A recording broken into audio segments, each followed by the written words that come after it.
எத்தனையோ கேள்விகள், ஏதேதோ ஏக்கங்கள், சொல்லவும் முடியல, சொல்லி அழ யாரும் இல்ல. எப்படி சொல்வேன் எல்லாவற்றையும் நீர் மாற்றி நீர் நிம்மதி தந்து நித்தம் நடத்தி வாழ வைக்கின்றீர். எப்படி சொல்வேன் எல்லாவற்றையும் நீர் மாற்றி நீர் நிம்மதி தந்து நித்தம் நடத்தி வாழ வைக்கின்றீர். நீங்க மட்டும் இல்லைன்னா எங்கோ நான் சென்றிருப்பேன், எப்படியோ வாழ்ந்திருப்பேன், மண்ணுக்குள்ள போயிருப்பேன்.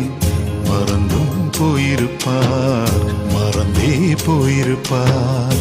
நீங்க மட்டும் இல்லைனா